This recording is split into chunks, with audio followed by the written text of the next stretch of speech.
one of the topics that we addressed in the map comparison is database management. So I think when we all think about marketing automation, a lot of people initially think about emails and maybe, list segmentation. But as we know, there's a lot that goes on behind the scenes that is critical to actually executing successful marketing campaigns. Your data needs to be clean, it needs to be standardized, and there are so many paths by which that can get destroyed pretty quickly, and you have a massive cleanup effort on your hands.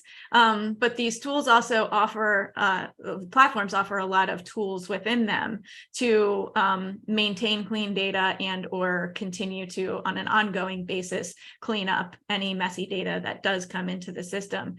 So when we were comparing platforms, the group sort of landed on Eloqua winning this category. So congratulations, Eloqua.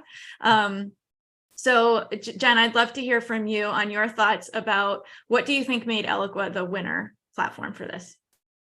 Yeah, when I think about database management, I kind of think about it in two ways, how you store the data and then how you kind of clean and maintain data in the system.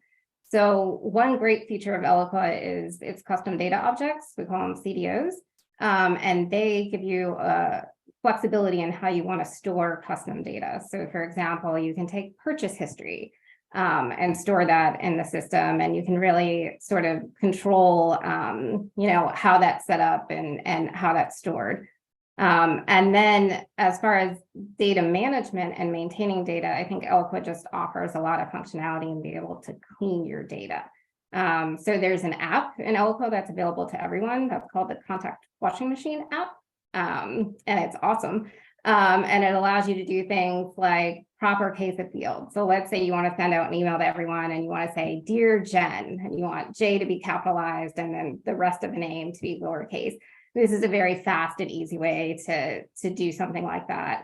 And then if you wanted to get extra fancy, Eloqua allows you to tap into regular expressions, which are used in a lot of different coding languages. And it's basically like a search and replace. So you can find different patterns in the data, you can remove stuff, add things. And where I've seen this used a lot is, for example, formatting telephone numbers, where you might have parentheses or periods or dashes, and you want to just have 10 digits very clean.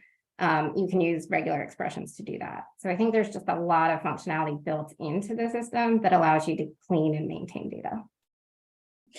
Yeah, I mean, it's hard because all of these marketing automation platforms will have a benefit to the way their database is structured. And HubSpot in particular works, with different objects that allow for this sort of one-stop shop. And you've got an opportunity to then go and customize and integrate, and you're working with a bunch of instead of field properties, and values within those can also, be customized and met to your needs. You have custom objects that can be, manipulated to obtain the data that you're looking for.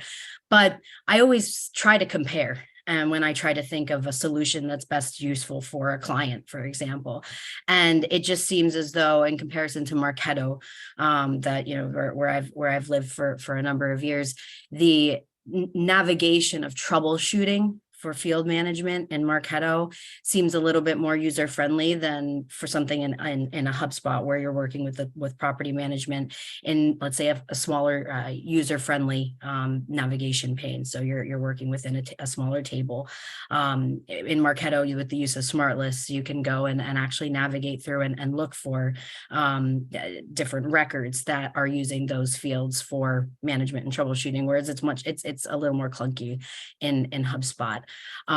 Overall property management, I think when I think of lead scoring having to be built within the property and having it within the values, that also seems a little clunky to me. So just the overall use of actually being able to walk in and build and sort of troubleshoot and maintain the database, that for me is what could be improved. But I believe that the way it's structured is very intentional, and so there's just so many benefits to it that we have to sort of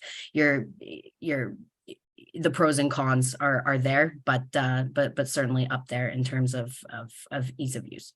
Yeah, so I'm thinking about kind of what Jen said, what Zaina said. It's an interesting concept because Marketo is so dynamic, right? And you have so much capability to do what you're doing that sometimes I think it could be a little bit more intuitive in that sense, and that you can approach things 1,000 different ways.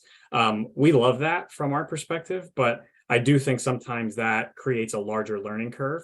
And I know that it's one of those things where, if you're younger using the system and you've been only using it for a little bit of time, it could be problematic. Number one, because you could get yourself into trouble with how you're managing your data. But secondly, you tend to say, oh, how do I approach this the best? And I'm not going to put myself out of that conversation, right? There's always a different way or a better way to approach something. What I would say ultimately then in that sense is potentially things to help that along, either a lot more,